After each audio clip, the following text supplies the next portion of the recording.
Hello and welcome to this rather somber edition of JNB Talk F1. As always, I'm Jawad Yacoub and joining me is Baden Westerweller. And yeah, of course, today's topic to discuss is the passing of Jules Bianchi, age 25, who 9 months after his horrific accident at the Suzuka circuit at the Japanese Grand Prix has passed away in the French hospital that he has been since then, obviously in a coma. And over to you, Baden. What do we make of this? It's just sad to comprehend.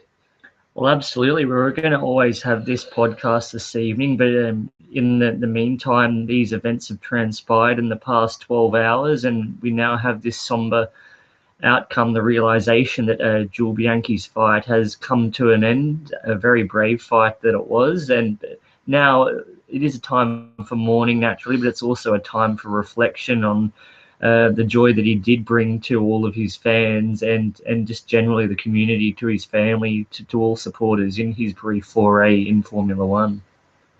Exactly, and I guess we can sit here and mourn over such a significant loss in the F1 community. This is the first fatality that we've had in terms of a race weekend since that fateful day at Imola in 1994.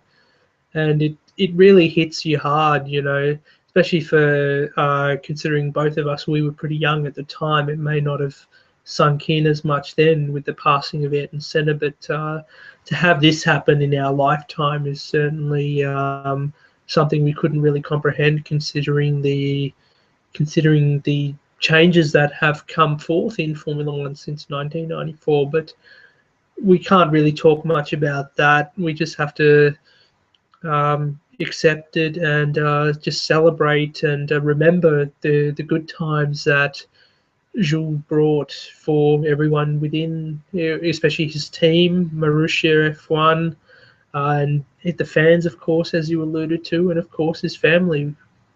Yeah, well, everyone's really touched by this moment.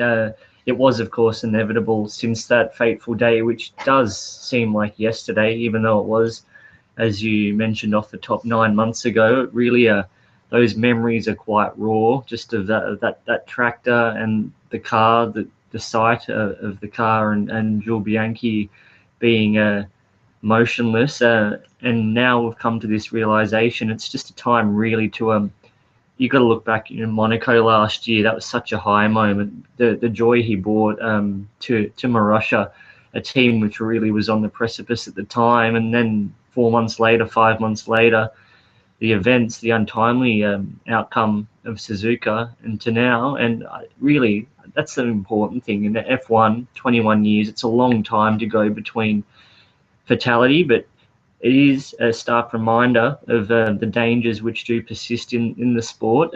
Naturally, the circumstances of the crash were very divisive, a lot of ethical dilemmas that can be brought into it. But the fact is now, he brought a lot in his 2 years, not even 34 Grand Prix, I believe it was in the end is his total. But in that time, he did achieve a lifetime's worth of glory. And as we've mentioned in previous podcasts too, the future that beckoned for him as well. It's also very poignant, the notion that he was destined for great things with a Sauber deal, which was poised to be announced that morning, and then who knows, Ferrari down the track. Exactly. He started off in F1 as being a part of the Ferrari Young Driver Academy before he was given a test with Force India, and then ultimately the decision to debut him with Marussia came very late into the pre-season of 2013. Originally, it was going to be Brazilian driver Luis Razzia who was going to make his debut for Marussia in 2013, but instead, because of financial issues, Jules was brought in at the 11th hour, and since then they haven't looked back. And look what he's brought to the team. He's earned their first points in Formula One at the 2014 Monaco Grand Prix in the face of adversity, despite being hit by a penalty that day as well. He was able to finish ninth in the end, and those 2 points, as I allude to in a piece that I've written, which hopefully we'll put the link in the description for you later on to read, is, Jules brought the team a lifeline onto which the team currently exists today, with a different name, of course, Mana instead of Marussia. Mana Marussia it is today, and without that prize money that came from finishing ninth in the constructors with those 2 points, it would have been no Marussia today. But I guess we have to just talk about celebrate what a talent he was and what joy he brought to some. And what are your best memories of the Frenchman, would you say? Oh, not least that Monaco weekend is the most prevalent, but I can remember several other occasions dating back to his debut season where you'd be looking out or back markers, Marussia's, HRT, Caterhams, wherever they are, they'll clearly be rounding out the numbers. And you'd see Jules Bianchi there maybe 12th or 13th and really harrying the likes of the Force Indias and Saubers and thinking at times, gee, he's not far off points and he's going to be onto something very soon if a big team sinks their claws into him. And really that was the fate which he was destined for until that day. And I know for you personally, I wasn't lucky enough to grace his presence, but you had a very chance encounter with him on the eve of his debut at the Australian Grand Prix. And do you care to elaborate a bit more on that for us? Yeah, it was, now when you look at the time, I thought it was, both of us, I guess, it was a very humorous encounter, and we both, Jules and I, had a good laugh about it. But looking back on it today, of all days, even when he had the accident, I look back on that moment. But today, knowing that this is the reality we face, I look back on that day, and it's probably my most fondest memory of him. Sure, the Monaco points was such a defining moment in terms of his career, but for me personally, meeting him that day and then acquiring his signature in the most hilarious of circumstances. As you know, obviously the Australian Grand Prix every year has been the opening event for the season, and the publicators of the official program that go out publish the program quite early on before putting it on sale. And at the time of publication, Jules's appointment with Marussia was not there. It was the other Louis Tracia who was confirmed. So when you open your program, if you've got the 2013 one, you'll see that the page next to Max Chilton is of the Brazilian. But I obviously, when I acquired my program, I knew that this wasn't the case. It wouldn't be Luis driving. So I took about to editing the page and personalizing it, if you like, for Jules. And I was I was a bit concerned, when I was going up to get the autograph, that what if he had something wrong to say about it. But then when I presented him my program and I said I did my best to try and make it so that you could sign it, not having to sign on someone else's picture, instead I tried to make it as best as I could to you. I sticky taped a picture of Jules onto the head, and also went about changing the flag and everything to a French flag, and just did that. And when I presented in my program, I said to him that I did this, and he laughed a bit as well, and said that I appreciate, thank you for going through the effort to personalize this for me. That's really wonderful. And just those words, they'll stick with me, of course. Obviously a lot of Formula One drivers are not, when you go up and do signatures and signings and whatnot, may not be as talkative or whatnot, but this is the guy's first race in Formula One, and he may not have as many fans as he expected coming out to somewhere like Australia, for example. But because no matter what, we, both of us, Baden and I, we respect all the drivers, no matter who they are. We respect them immensely, and ultimately, in a little bit, we are fans of all the drivers. You would agree with that, yes? Oh, they're all brave individuals going out there, regardless of whether they're considered a bit of an enemy to your own favourite. They've all got to put themselves on the line, as Jules has now paid the ultimate price for doing what he loves. And at the end of the day, that they're all there and you're cheering them on in some capacity. And yeah, it's just a reminder now of what's happened, that F1 has its dangers.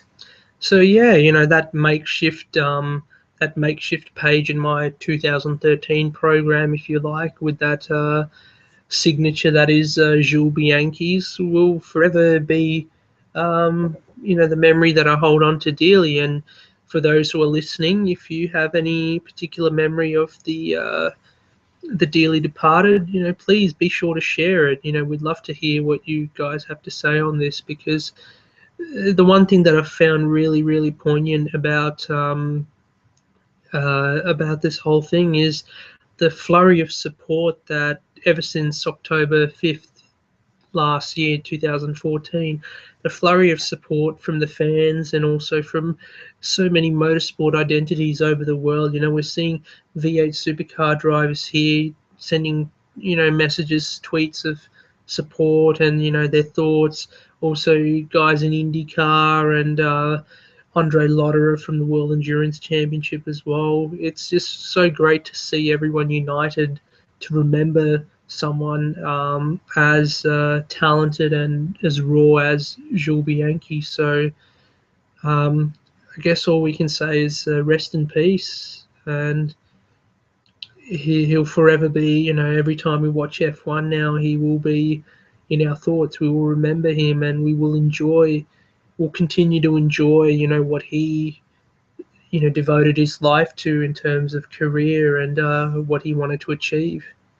Well, absolutely. It's still very raw, being only 12 hours ago. So in the coming days and weeks of future podcasts, we'll have more to say about the man, more specific recollections of what he did achieve. It's naturally going to take a long time for this to sink in across the entire community, as you alluded to before. It doesn't affect just the Formula One fraternity. It's cross-wide across all categories of motorsport. And indeed, to that end, we've got the Hungarian Grand Prix coming up next weekend. Of course, the German Grand Prix had been scheduled for this weekend until its cancellation. Who knows how the grid would have received this news had they had the race in the hours after this outcome was known. So as it is next weekend, they're off to Hungary, and it'll be interesting to see if, well, naturally they're going to have a fitting tribute, but just how emotional these proceedings will get. It's really going to be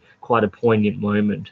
Considering as well, with the intensity of the tweets and messages that we've seen throughout the day, especially guys from like Dan Ricciardo, Valtteri Bottas, who raced with Jules, who have, you know, raced with Jules since the lower formulas, and looking at pictures that Daniel Ricciardo put up as well, the two having a good time as well. They were quite young.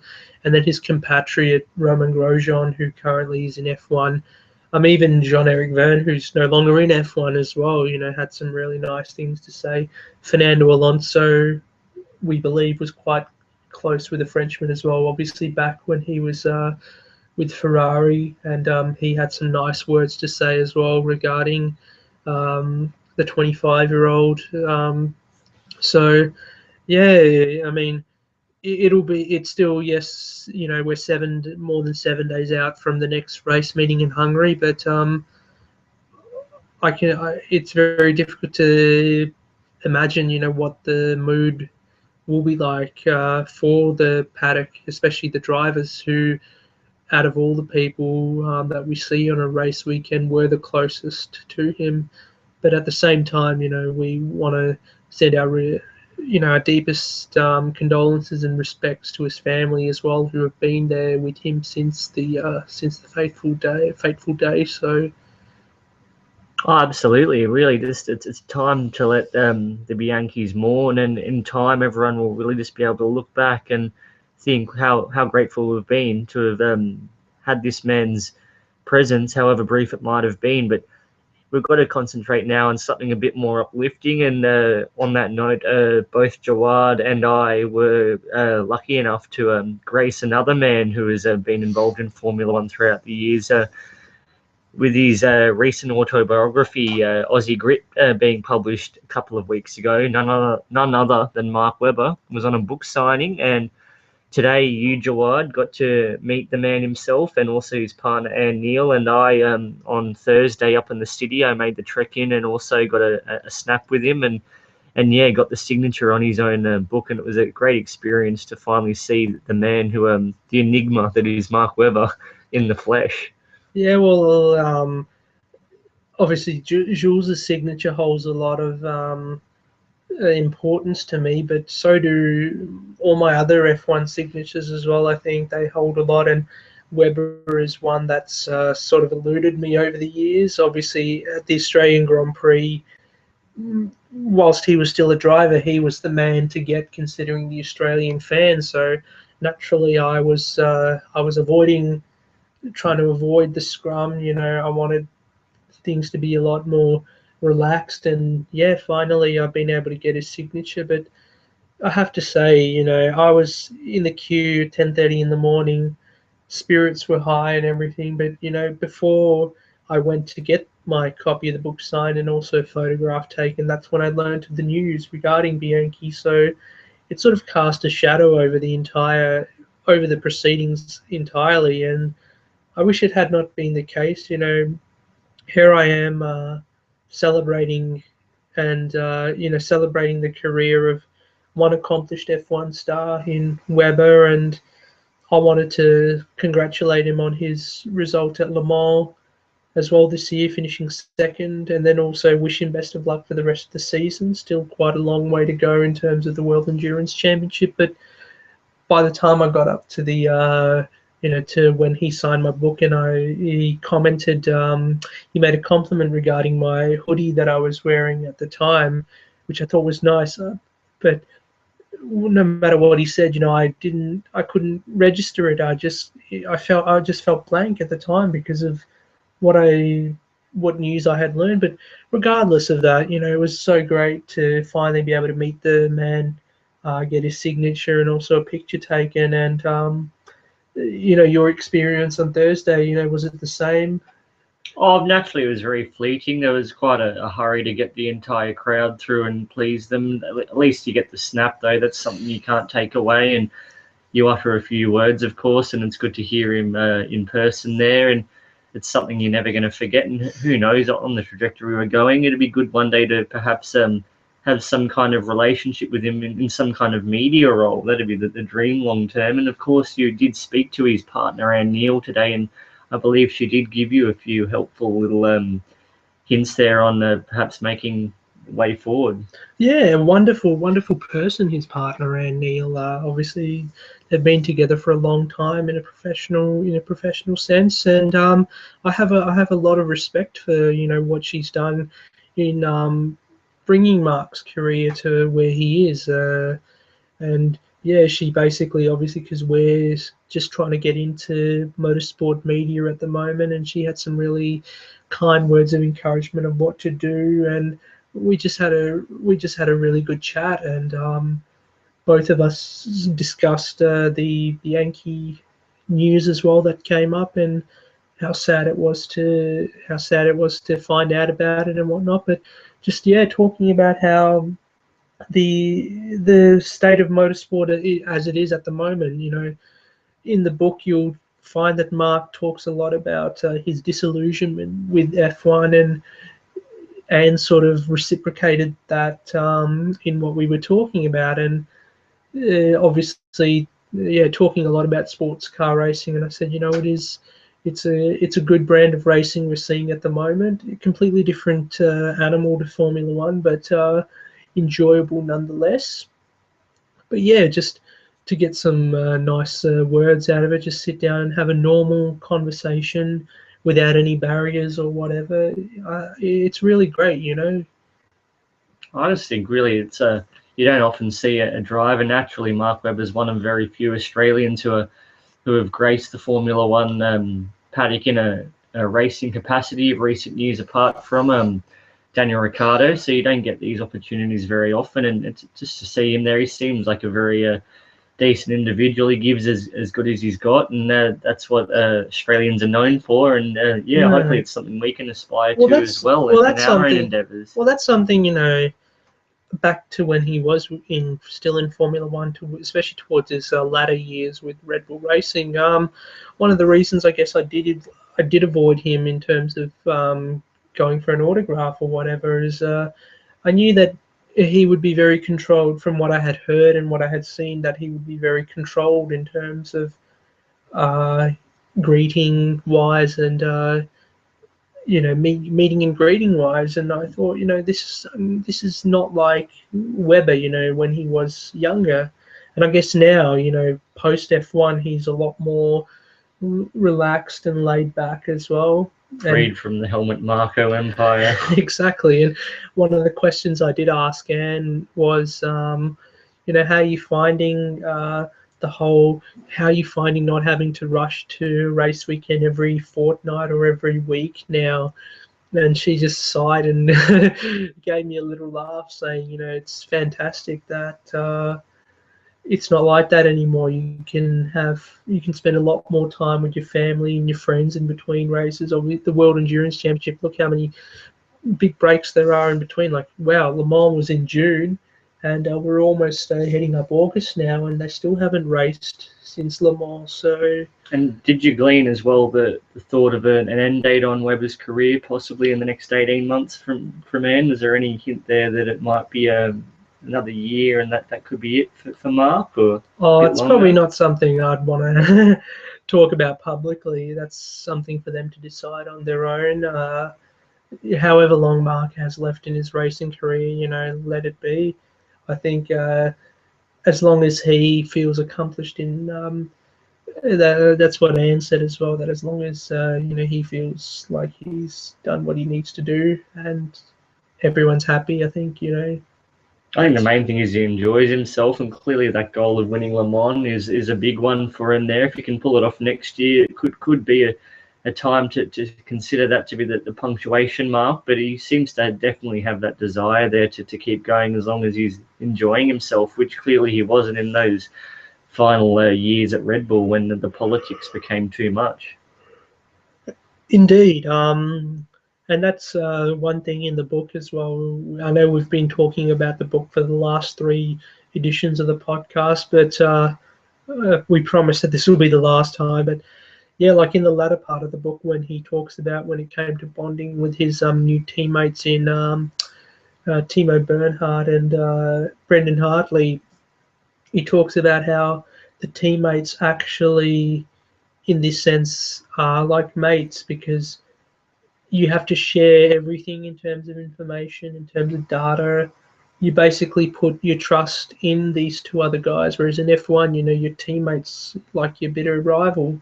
There's no use calling him a teammate when he's more like your arch enemy. Well, the entire dynamics, pretty much you're almost sharing the same flesh and blood as long as you're behind that wheel. If you're working especially to that goal of Le Mans, which is in essence a year-round effort, you've got to rely on perfect synergy, everyone working to that one goal, which it's a nice turnaround from the cutthroat, ruthless business that is F1. Exactly. So I think to cap off the Webber proceedings that we've been talking about the last 3 weeks, obviously, because we've been deeply engrossed in the words written in the book, and now that we've got them autographed and signed off, I think overall it was a really, really captivating read. Just the amount of information that we previously haven't known was fantastic, and we just wish him the best of luck in future endeavours. Absolutely, yeah. You can't ask for a better bloke than Mark Webber. He's done Australia proud, really, throughout his tenure in F1 and now as it is in sports cars. Anyway, I think now we'll move on to our last point, the Ashes, of course, the second test at Lords this evening. Australia looks to be in a position to strike back from the the woes of the first test at Cardiff last week. They set an imposing first innings total of 566 with Steve Smith and Chris Rogers going on to really big scores, and now England's on the ropes with day three's proceedings very much imminent from commencing. Poms are 4 for 85. What do you have to say? Yeah, well, it's good to see the Aussies strike back after what happened in Cardiff. I think from the moment that Michael Clarke won the toss and decided to bat first, you could see the authority being stamped there, that they're back, and obviously with the two changes in the team as well in the 11, Watson out for Mitchell Marsh, but Brad Haddon out for personal reasons, so we can't really say much there. Must be said on that note, though, there was this concerning report coming out of media outlets this morning of this improvised explosive device being found in the vicinity of his home in New South Wales. It seems to be afterwards. It seems to be that it was completely unrelated to the Haddon family, so just a random occurrence in that sense. But yeah, Brad Haddon out due to personal reasons, which we respect entirely, and we hope that everything is well on that side. But it allowed former Victorian, now New South Welshman, wicketkeeper Peter Neville to debut, and he made a quick 5:45, it has to be said, in support of Steve Smith in the latter part of the Australian innings, and took two crucial catches as well when it came to Australia's round with the ball. So yes, as I agree with you, Australia completely on top at the moment, but today, day three, will be crucial. Can Australia knock over the remaining 6 wickets and perhaps come in and score some quick runs before sending England into bat again? Or, will we see the English batsmen at the moment dig in and hold ground? Well, yeah, the Poms did put on about 49 runs, I believe, the current partnership from 4 for 30 odd it was. So now that they're still trailing by 480 or so, the modus operandi of the Australians has generally been to have a second dig with the bat and just shore up that total and set an imposing target or in that 500 vicinity. So if Australia could bundle the Poms for 150, even 200, they might look to go back in and put another 150 on the board and get the Poms in just before stumps again this evening. Yeah, 150 or 200 runs even wouldn't be too bad, and give them, say, a day and a half to chase and a day and a half to bowl them out, and level the series, of course. From now, I reckon England will be probably eyeing a draw, but the win is still very much on the cards for England. Australia. That'd be concerning. Don't. Yes. I hope that was. I didn't put the curse on them there, but.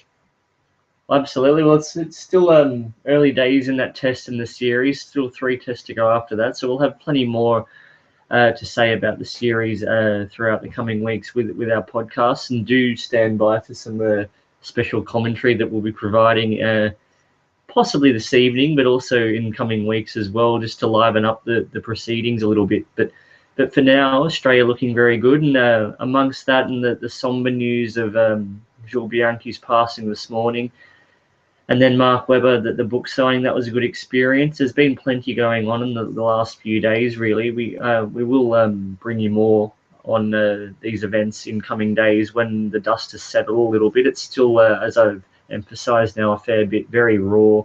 This realisation, really, it's not something that you can, regardless of being a 9-month process from time of the accident to this ultimate outcome, it's going to take a long time for just the thought to really process in everyone's minds. Yeah, just 100% agree with you there. And we'll be back Monday to do, as we said last week, we'll be on here on Monday to do a quick 2 to 3 minute preview about the proceedings that'll take place on Wednesday. Obviously, next weekend will be the Hungarian Grand Prix, so a lot of emphasis will roll around that. But yeah, all we can say for now, rest in peace, Jules.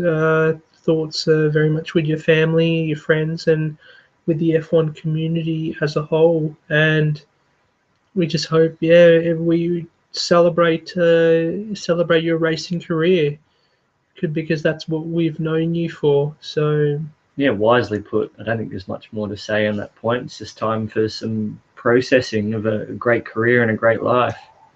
indeed. So whilst the bulk of this discussion this evening has been quite somber, we hope a bit of the positive news at the end has been good. And I guess from me, Jawad, this evening, and Baden, it's good night. Thank you very much for tuning in. Yeah.